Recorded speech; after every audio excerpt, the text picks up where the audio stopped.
Okay, today we're going to cook rellenong bangos. Here we go. Pag bumili kayo ng rellenong bangos, this is rellenong bangos recipe ni June Galura, Kapampangan style. Meron ako assistant dito si Christian Butantan. Pag bumili kayo sa groceries, sabihin nyo lang, just scale it para mawala yung scales ng bangos and tsaka yung gills niya. That's all you guys have to take out. Huwag nyong pakat dito. Kasi i-stuff natin to pagkatapos ng uh, mawala yung meat sa loob. So what I did is, dahil wala akong pangpukpok, itong ginagawa kong pangpukpok. Ayan, i-debone na natin yung bangos. Okay. Now, it's time to debone the bangos with Christian Butantan.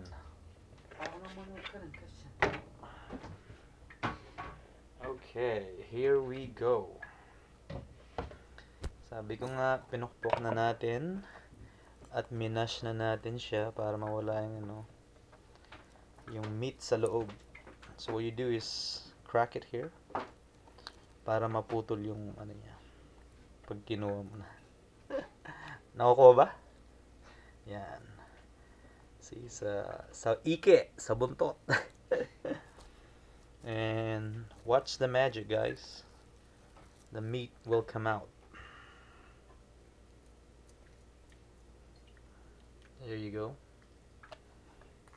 So, yung all purpose nito is to get all the meat you can. Tsaka yung mga tinik. Kasi babalik din natin mamaya to, luluto natin. This is gonna take some time, so then you go, then you crack it there. Up. Doing a video, cooking video how to cook rellenong bangos. Okay. How to? Yeah, how to. Here you go. So, ito yung tinik nandito. But first we have to take out yung meat. Sarap. Take out the meat inside the bangos. And now, alisin na natin yung tinik. Dun pa siya. Still.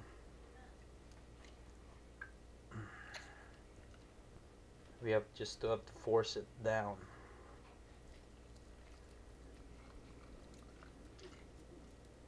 Siguro hindi maraming part itong segment na to. I can just do it in one. Kasi maraming you guys can see lumalabas na yung mga ito na yung tinik.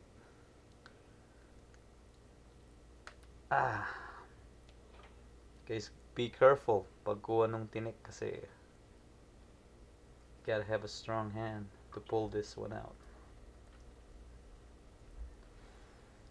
Okay, so what I do para hindi masaktan yung mga kamay nyo, get a napkin and hold the tinik and pull it.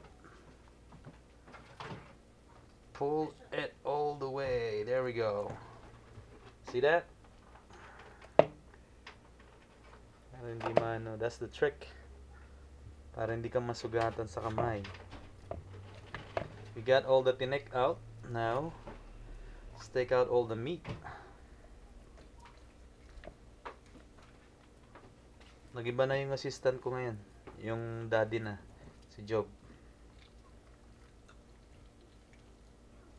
This is gonna be yummy. There. See, wala na siyang laman. Meron pa, konti. Pero, pipigayin natin yan para mawala yung laman lahat. Kasi kailangan yan. That would be your meat. You will restaff it mamaya. Others they use spatula to scrape all the meat inside. You can do that too, but mas gusto kong ginagamit yung kamay ko para mas masarap. Diba, Gob? The more you use your hand, the more na mas okay. Alright. I think we got everything here. Okay na to.